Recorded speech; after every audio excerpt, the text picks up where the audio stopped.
Oke, ERP function module ya. Jadi, ERP function module ini adalah orang-orang yang, expert di bidang modul tertentu ya. Ada yang modul sales, ada yang finance, ada yang supply chain dan macam-macam.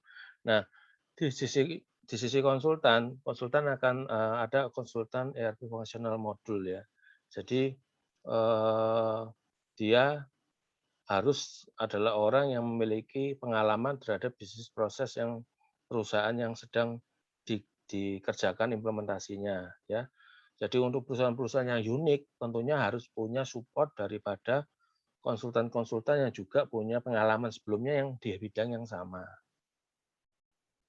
Ya, tadi saya mengambil, contoh sebelum putus ya, itu adalah perusahaan pembuatan kapal gitu ya. Nah, tentunya, eee tidak bisa disupport oleh konsultan yang prosesnya modulnya ini dari manufacturing karena berbeda ya. Jadi kalau ini dilibatkan nanti jadinya adalah bad ERP fungsional modul ya. Jadi bukan nggak pinter, bukan, tapi karena nggak pas ya. Background pengalamannya berbeda dengan scope dari perusahaan yang mau diimplementasi. Nah, kemudian juga, mengenai existing platform dan sistem and data. Jadi sebelum pindah ke suatu sistem baru, bisa jadi yang sebelumnya itu sudah punya sistem, ya. Jadi bagaimana mengintegrasikan, memindahkan data dari, data lama, data sistem lama ke baru ini juga harus diperhatikan, ya, menjadi, harus distrategikan. Karena memindahkan data itu juga perlu effort, ya. Perlu membuat data konversi, data cleansing, kemudian mengintegrasikan ke sistem baru seperti apa. Kemudian secara uang-uangan juga ini ya, cost allocation ya, bahwa ya implementasi ERP tadi dijelaskan butuh uang yang banyak, butuh uang yang tidak sedikit. Nah, harus memiliki pembiayaan yang kemampuan pembiayaan ya untuk membiayai proses implementasi. Nah, ini project driver asalnya cukup jelas ya. Pasti ya CEO-CEO ya harus punya stakeholder-nya siapa, manajemen eksekutif ya. Kemudian memilih produknya juga bukan dari emosi, tapi dia harus punya apa? Clear reason ya. Bukan karena oh ya perusahaan pesaing sebelah pakai ERP, maka kita harus pakai ERP, bukan seperti itu ya. Tapi punya clear reason kenapa kok implementasi ini harus dijalankan.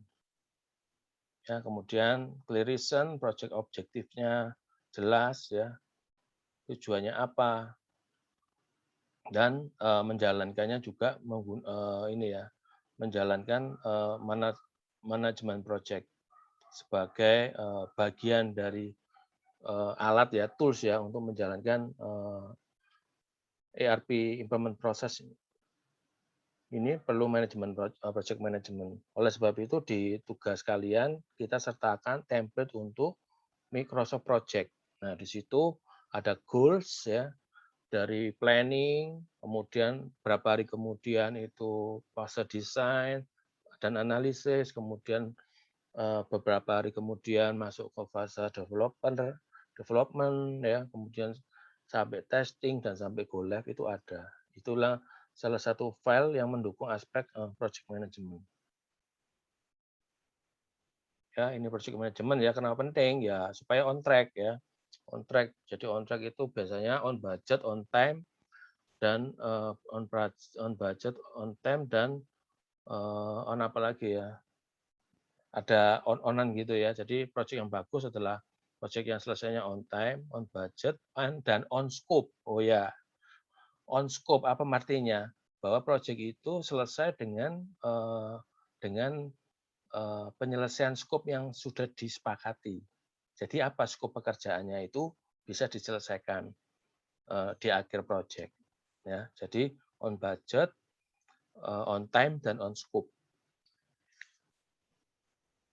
Jadi project management ini gunanya pasti untuk monitor ya, untuk memonitor. Jadi monitornya penting karena apa? Dalam proyek itu nggak happy skenario ya. Jadi apalagi masa pandemi, ada kalanya konsultan sakit, ada kalanya karyawan internal sakit ya. Jadi yang namanya dinamika proyek ini karena takes time, ya bisa setengah tahun, bisa setahun, itu banyak dinamika, sehingga seringkali apa, proyek ini ada yang bisa dimundurkan atau ada tidak bisa dimundurkan. Jadi harus apa, tambah tenaga, pilihannya adalah tambah tenaga atau tambah waktu ya untuk menyelesaikan suatu target pekerjaan. Ya, project resource cukup jelas ya. Project resource itu kan bisa konsultan, bisa uang, ya, internal eksternal ya. Internal itu bisa karyawan, ya kan, bisa uang, bisa sumber sumber daya manusia, macam-macam. Eksternal adalah kemampuan dari konsultan, kontraktor, semacam ya. Nah, project resource ini penting karena apa? Kalau kita tidak memulai resources, ya, resources dalam suatu proyek implementasi, maka bisa terjadi disaster ya. Disaster. Disaster ini apa, Pak? Apakah bencana alam? Bukan ya. Disaster ini adalah arti apa? Ya, seringkali ya proyek berhenti tengah jalan ya. Ada yang seperti orang PDKT gitu ya, baru 3 bulan putus kayak gitu. Baru 3 bulan berjalan putus. Ada yang lebih lama lagi setahun putus, ada yang 1,5 tahun putus, nggak jadi berlanjut. Nah, itu bisa dihindari, salah satunya kita mempertimbangkan bahwa kita memiliki sumber daya yang tepat, ya, project manager yang pengalaman dan skill-nya bisa mengatasi kompleksitas skop pekerjaan, konsultan fungsional ERP-nya juga memiliki pengalaman, kaya pengalaman dengan skop pekerjaan sekarang. Nah, itu sangat membantu sekali. Nah, ini ya RP functional module ya. Jadi ada sales, ada supply chain ya. Jadi harusnya fungsional modul ini ini ya, apa, harus bisa ngefitkan ya dengan kebutuhan bisnis proses perusahaan ya. Jadi tentunya harus lebih tepat kalau harus punya pengalaman supaya bisa mengerjakan ini ya. Ada yang pakar di modul sales, berarti pakar di hal-hal yang terkait dengan penjualan. Ada yang expert di supply chain, ada di finance module ya. Jadi di tugas kita bersama bahwa kalian itu nanti akan berpura-pura beberapa orang dalam tim akan sebagai ERP functional module ya. Jadi dalam masing-masing kelompok nanti akan saya minta dipilih siapa yang sebagai project manager, siapa yang handle sales, siapa yang handle supply chain dan finance ya. Ini untuk menentukan tanggung jawab ya. Tapi untuk masalah pekerjaan tetap dikerjakan bersama-sama. Ya, jadi ketika nanti masuk UTS saya tanya saya akan tanya ke orang yang ditanggung jawabi di modul sales ya. Nanti kalau ada sesi demo untuk supply chain, nanti saya tanyanya ke yang dipilih yang bertanggung jawab di supply chain gitu ya.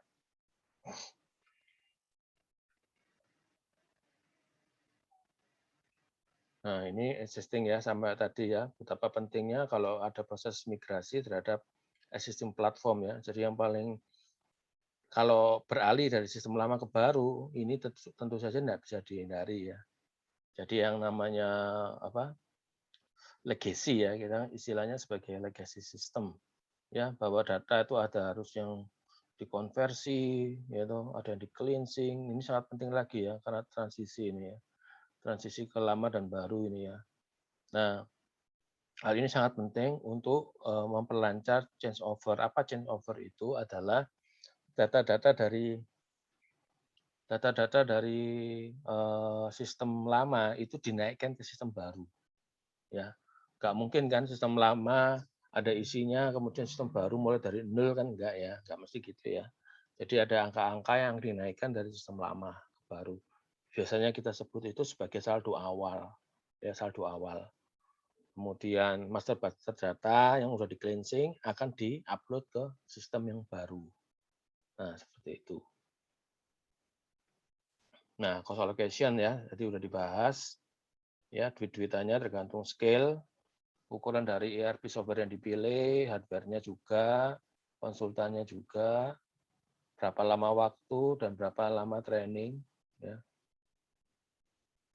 ya disampaikan bahwa secara umum implementasi itu akal balik modal ya. Maksudnya biaya-biaya yang dikeluarkan itu kurang lebih dia dirasakan ya manfaatnya senilai biaya yang dikeluarkan itu eh, kurang dari 3 tahun ya. Tapi ini sangat subjektif kalau salah saya. Jadi istilahnya yang bisa kita tangkap di sini adalah nggak bisa serta merta tahun pertama itu biaya yang dikeluarkan tuh terasa sudah di ini ya biaya yang dikorbankan untuk implementasi seolah-olah udah kembali ya.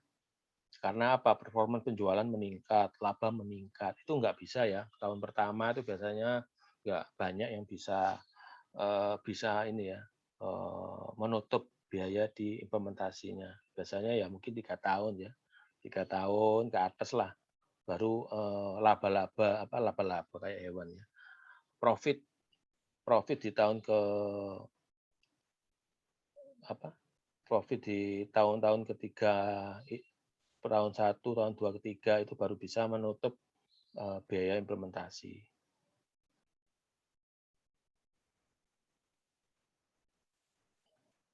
Nah, ini the most common ERP implementation mungkin sebagian udah kita bahas ya, kita skip dulu ya. Nah, ini kita lihat beberapa pendekatan untuk strategi deployment ya. Jadi saya sempat singgung dia tadi sebelumnya adalah Big Bang ya.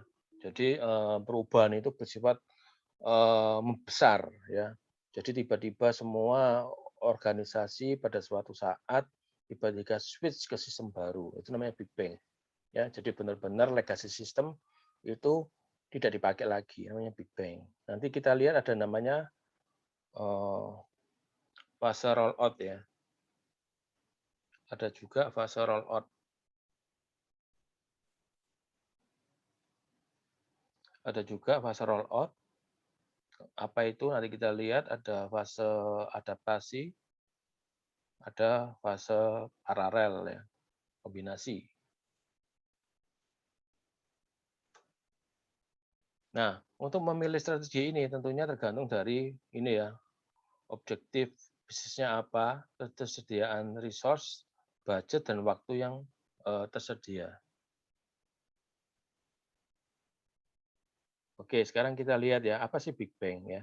Jadi Big Bang gampangannya adalah merubah semua enterprise functionality ya pada satu saat yang sama ya. Jadi ini ya, jadi semua user pindah ke sistem baru pada waktu yang telah ditentukan, melibatkan semua organisasi pada waktu yang sama ya, namanya Big Bang. Ya, ya. Jadi ketika implementasi fase go live implementasi, maka old system ini sudah tidak dipakai ya. The old system is achieved ya. Umur dari old system itu sudah tercapai ya. Jadi harus dipadamkan ya.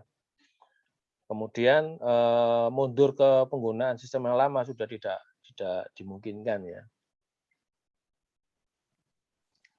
Jadi misalkan tiba-tiba setelah go live ternyata 1, 2 hari, 3 hari, 4 hari, kok kayaknya nggak bisa jalan ya. Maka untuk kembali ke belakang ya harus dipersiapkan ya untuk fallback plan-nya ini ya. Jika gagal maka apa yang harus dilakukan? Ya, jadi kita harus punya planning karena ini resikonya sangat tinggi. Risiko ketidakberhasilan sangat tinggi karena semuanya tiba-tiba harus berubah berubah cara menginputkan, cara melaporannya dan sebagainya, maka fallback plan-nya juga harus dipikirkan ya. Kalau sampai terjadi juga adalah hal yang harus kembali ke sistem yang lama. Ya, ini benar-benar keputusan berat dan harus mendapatkan restu ya dari owner atau CEO bahwa kita harus kembali ke sistem lama dan menginputkan semua inputan yang sempat terinput di sistem yang baru ya. Jadi ini Big Bang ini kalau kita lihat di sini ya, secara risk dia itu tinggi tingkat tingkat resikonya ya. Tingkat resikonya tinggi ya. Tapi secara tingkat biaya itu rendah karena apa? Semua dilakukan pada satu saat sehingga waktu implementasinya secara total lebih pendek ya. Waktu yang dibutuhkan juga lebih pendek ya, tapi resikonya tinggi. Nah, jadi efisiensi dari waktu dan biaya, dua hal ini ya yang di atas ini ya, itu sangat disenangi oleh owner ya karena biaya rendah, waktunya lebih cepat. Tapi yang perlu dipahami di sini juga resikonya tinggi. Jadi makanya saya tulis di sini, biaya bisa rendah, waktu bisa pendek jika itu berhasil ya, jika berhasil dijalankan. Tapi kalau tidak, ya nggak ada gunanya ya, biaya rendah, waktunya singkat itu nggak ada guna. Karena apa? Kegagalan itu lebih membekas ya, membekas dalam benak semua orang. Oh gagal gitu ya. Jadi change management yang sudah memotivasi orang, wah bahwa ini akan membantu Anda lebih berhasil, lebih cepat, lebih itu kayaknya kayak disiram air gitu ya. Ketika gagal loh, iyalah ternyata kayak gini tok ya, ternyata gagal. Nah, itu hal psikologis yang perlu kita sadari ya, bahwa yang pembinaan change management ini bisa jadi akan redup ya seketika ketika apa, go live-nya gagal. Nah, makanya itu pemilihan strategi Big Bang ini harus hati-hati ya. Jangan jangan jangan ter apa ya, hanya terlihat ya, wah cost-nya rendah, time-nya rendah, oh ini paling bagus. Enggak ya, karena risikonya paling tinggi. Jadi Big Bang ini jangan keliru ya, Big Bang ini memang banyak dipakai oleh perusahaan, dipilih ya. Tapi harus ingat, biasanya yang berhasil Big Bang ini adalah untuk implementasi di perusahaan yang skalanya nggak terlalu besar, ya perusahaan menengah ke bawah, baik dari jumlah cabang ataupun jumlah karyawan ataupun jumlah bisnis proses itu relatif menengah ke bawah. Nah kalau itu saya setuju, itu lebih baik Big Bang karena apa? Memungkinkan ya, bukan melihat sebatas hanya duit sama waktu, tapi karena memang secara logis itu memungkinkan ya. Oke, kedua adalah mini Big Bang ya, mini Big Bang. Jadi wah karena Big Bang terlalu beresiko, ada yang ngomong oh bisa mini Big Bang ya. Sebetulnya ini mirip-mirip mirip-mirip lah istilahnya ya, bukan Big Bang ya. Jadi implementasi itu sebagian-sebagian. Jadi misalkan sebagian itu kayak gini, ya udah deh kita implementasi per divisi ya. Divisi ini apa? Misalkan perusahaan X ya, itu punya divisi manufacturing makanan, ada yang mobil, ada yang obat-obatan ya. Maka diputuskan mini Big Bang implementasi di salah satu divisi bisnis yang paling core ya. Misalkan yang paling core itu paling utama adalah industri makanan. Ya sudah, kita mengganti sistem untuk industri makanan dulu ya. Yang yang mobil, yang lain itu menyusul. Nah, itu namanya mini Big Bang ya. Ada juga yang berdasarkan fungsional, tapi ini jarang sih. Fungsional apa maksudnya? Ya udah deh yang jalan cuma salesnya dulu. Nah, ini lebih lebih menurut saya kok lebih unik ya. Fungsionalnya dulu, misalkan salesnya dulu, ya besok kalau udah berhasil nanti pembeliannya, nanti kalau berhasil lagi ke produksinya. Nah ini itu salah satunya mini Big Bang. Saya rasa rada rada jarang ya kayak gini ya. Jadi yang paling sering ada yang pertama itu, kalau mau mini Big Bang adalah per divisi bisnis. Itu sih itu masih banyak contohnya untuk implementasinya. Nah ini pro and cons-nya bisa dibaca ya, teman-teman ya. Bisa dibaca-baca setiap setiap mini Big Bang mini dan Big Bang ini punya kelebihan dan kerugian ya. Ini detailnya. Secara umum sudah semua saya sampaikan ya mengenai kelebihan dan keuntungannya. Nanti kalau ada yang ditanyakan bisa disampaikan ya. Nah, kemudian fase. Fase ini hampir sama dengan mini Big Bang sih sebetulnya. Pokoknya dibagi dalam beberapa fase gitu ya, dalam beberapa bagian. Jadi fase itu misalkan kalau di Indonesia bisa per perusahaan, misalkan dalam grup perusahaan buat banyak perusahaannya gitu ya.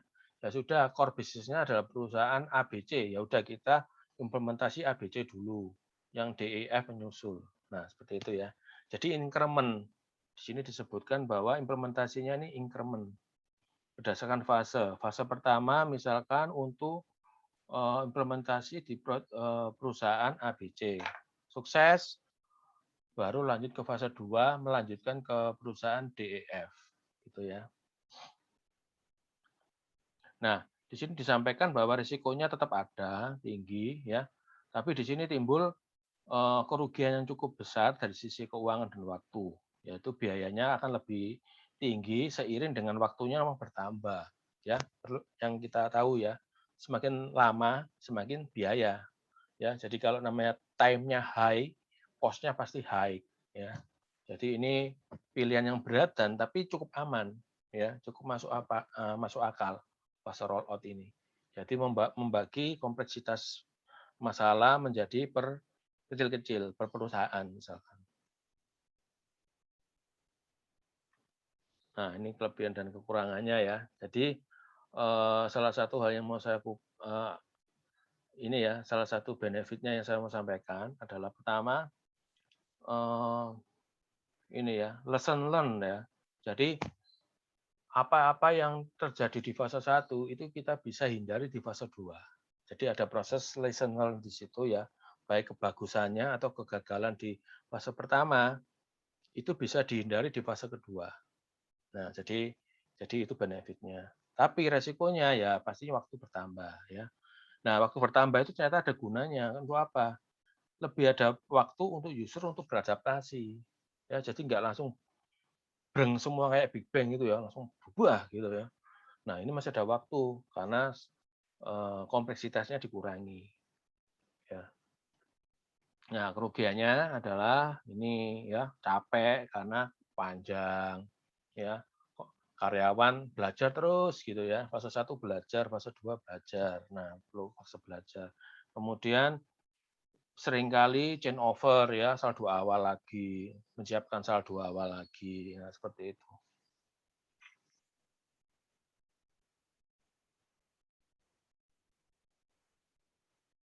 Nah, fase rollout seperti ini contohnya ya, bisa fase pertama juga bisa by modul, ya sama seperti mini Big Bang tadi. Kemudian bisa berdasarkan business priority, yaitu perusahaan-perusahaan core aja mana yang didahulukan sebagai fase pertama, dan sisanya untuk fase-fase berikutnya. Ada berdasarkan business unit, ya. Ini sama seperti di mini Big Bang, yaitu di bagian divisi. Jadi apa dulu? Misalkan di business unit penjualan produksi mobil dulu, apakah makanan dan seterusnya. Kemudian juga geografi. Jika dipisahkan dalam faktor geografi eh, yang berjauhan. Jadi kita implementasinya daerah ini dulu, teritorial dulu, kemudian lanjut ke teritorial kedua dan seterusnya. Ya, jadi ini biasanya geografik ini dipengaruhi kalau perusahaan itu grupnya itu sampai ke luar negeri, tempatnya yang jauh-jauh. Seperti itu ya. Nah, ini contohnya ya, fase road by modul. Jadi dipilih mana dulu nih yang mau dijalankan. Ya, karena ERP kita tahu kan modular. Jadi dia bisa diimplementasikan secara berkelanjutan ya. Tapi yang pasti biasanya yang bersyarat mutlak di awal itu adalah finance. Ya, finance itu harus dilakukan di fase paling awal sebagai dasar dari modul-modul lainnya. Ya. Jadi modul itu bisa diaplikasikan, misalkan finance dan sales, oke. Finance plus supply chain, oke. Finance dengan inventory, oke ya. Tapi inventory biasanya selalu ikut. Jadi misalkan modulnya yang sangat umum, misalkan berhubungan dengan account payable ya, berarti itu urusan dengan pembelian, purchasing, ya, kemudian modul finance dan juga modul inventory. Nah, itu namanya bermodul. Ya, ada kelebihan dan kekurangannya juga. Nah, besar visibility, ya ini berdasarkan organisasi ya. Kira-kira prioritas bisnis mau kemana? Nah, itu yang nanti ditentukan. Ya. Mau ditentukan apakah berdasarkan divisi atau berdasarkan yang umum adalah biasanya per organisasi mana dulu yang core ya, yang lebih penting untuk dikerjakan terlebih dahulu. Ya, jadi di sini bisa kan visibility itu bisa berkembang ke modular juga bisa. Ya, tapi yang paling sering saya rasa adalah yang ini ya per perusahaan biasanya. Jadi fase rollout ini biasanya dipakai untuk organisasi-organisasi dari organisasi yang kecil sampai menengah ya berfase. Ini pro and cons-nya nanti bisa dibaca atau ditanyakan. Ya, in by business unit ya. Jadi ini ya terjadi dalam satu atau lebih business unit atau departemen. Bisa juga departemen ya. Nah, ini business unit bisa juga uh, dideploykan terutama untuk perusahaan yang ini ya multinasional ya. Jadi perusahaan yang besar ya dalam skala nasional. Jadi berdasarkan organisasi atau perusahaan-perusahaan anak cabangnya ya. Jadi business unit di sini kalau tadi saya bilang business unit bisa berupa divisi ya. Divisi di sini bisa juga sebagai dikatakan sebagai perusahaan cabangnya ya. Jadi cabang-cabang mana yang mau diimplementasikan terlebih dahulu. Atau secara function ya.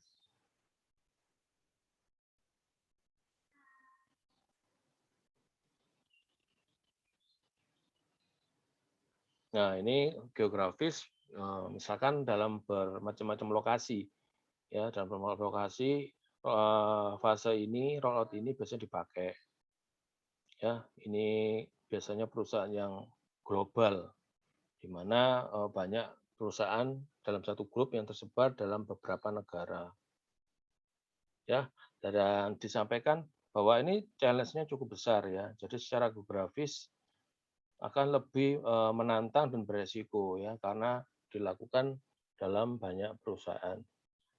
Nah, biasanya di sini adalah kalau dalam perusahaan ini akan dipilih itu biasanya adalah perusahaan pusatnya dulu yang dibetulin, yang diimplementasikan lebih dulu. Jadi kalau perusahaan itu kantor pusatnya di Amerika, ya maka Amerika dulu yang sebagai start untuk implementasi, ya. Kemudian bisa juga dikombinasi dengan cabang lain yang bisnis prosesnya paling kompleks.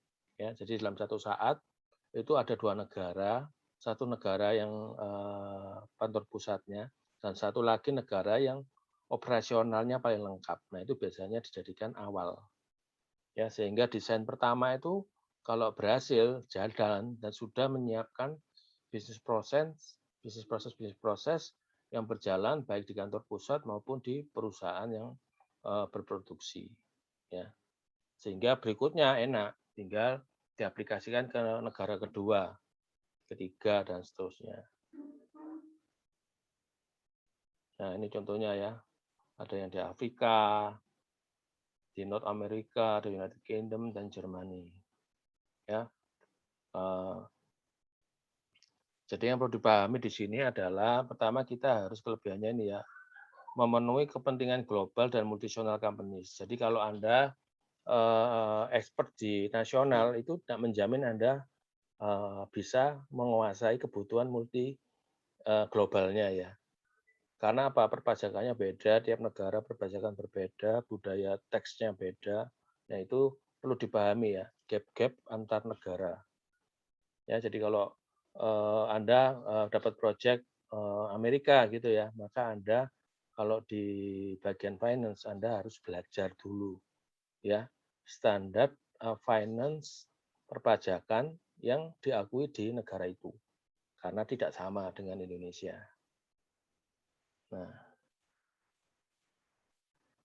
problemnya adalah karena banyak negara harus banyak planning, banyak koordinasi, kemudian biasanya juga membutuhkan waktu implementasi yang lebih lama dan risikonya besar ya karena kompleks, beda negara, beda culture dan bisa jadi beda bisnis proses. Ya, ini parallel rollout. Jadi singkatnya adalah sistem lama dan baru itu berjalan bersama-sama, ya nggak dilepas. Kalau dulu kan kalau yang Big Bang kan switch, program lama dihentikan, program baru jalan. Kalau parallel rollout itu program baru dan lama berjalan dulu sampai sekian waktu, ya. Jadi double key in, ya, jadi double input. Jadi parallel adoption ini menggabungkan antara program lama dan baru, ya, pada saat satu yang sama, ya, sehingga user itu belajar menggunakan sistem baru sambil bekerja di sistem yang lama. Ya, kemudian sampai suatu ketika dia akan switch ke program yang baru. Ya, secara resikonya lumayan nih medium.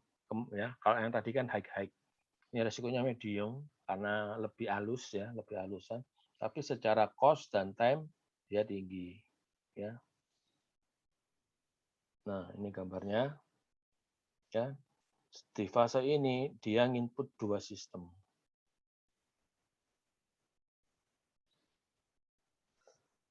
Ya, jadi sini problemnya adalah kita harus double key, kemudian bisa terjadi varians kalau misalkan input di old system tapi lupa input di new system.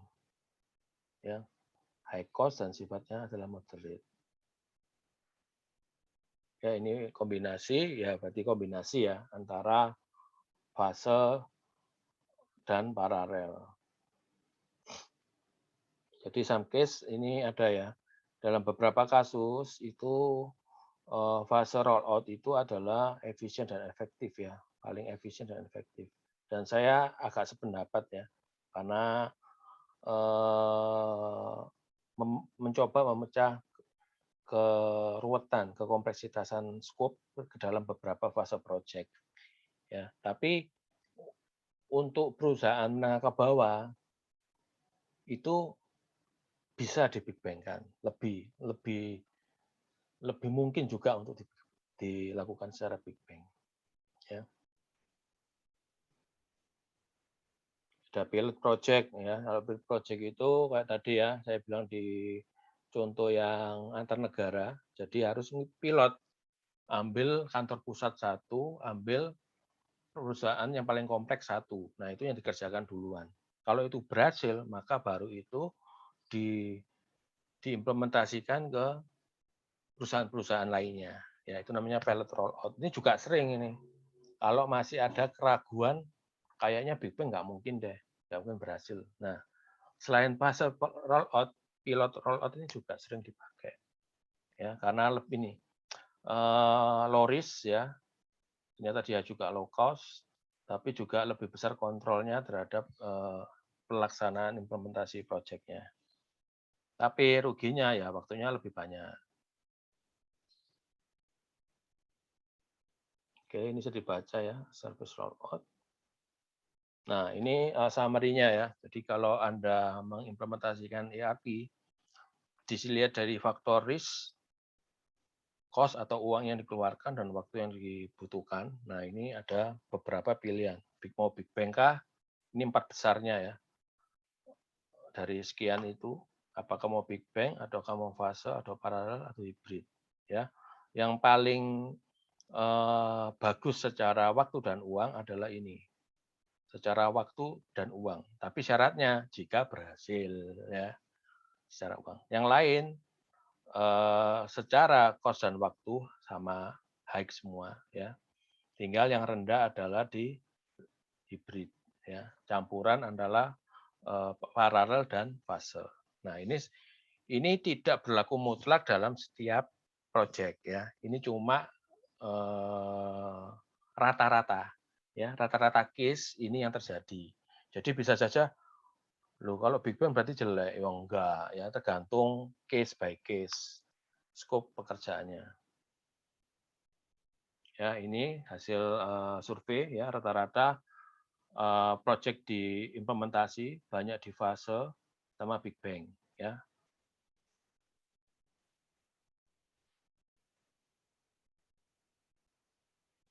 Oke, sampai situ ya. Sampai situ pertemuan kita kedua. Berarti di sini kita sudah belajar beberapa metode untuk strateginya. Apakah kalau kita melihat suatu kebutuhan implementasi, kita menentukan supaya pekerjaan ini tidak sangat kompleks atau sangat lama atau sangat membutuhkan biaya yang banyak. Ya, ini harus dikombinasikan sehingga apakah mau Big Bang, apakah mau fase, ataukah mau paralel atau hibrid. Nah, itu membutuhkan analisa ya, analisa-analisa.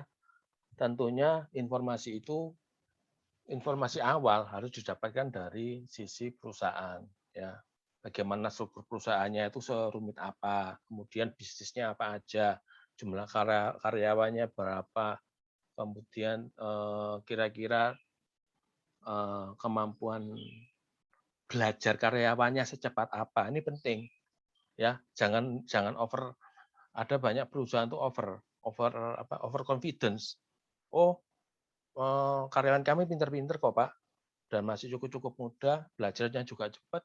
Padahal yang muda juga nggak menjamin kalau sekarang apa juga mau belajar, belum tentu. Ya, jadi salah satu kesalahan waktu ERP adalah terlalu menyingkat masa fase training, ya dengan asumsi-asumsi, ya SDM-nya cepat belajar dan segalanya. Nah itu benar-benar harus objektif, harus berdasarkan data. Oke, untuk minggu kedua sampai sini ya, saya hentikan sampai di sini. Jika ada pertanyaan, silakan disampaikan, saya buka.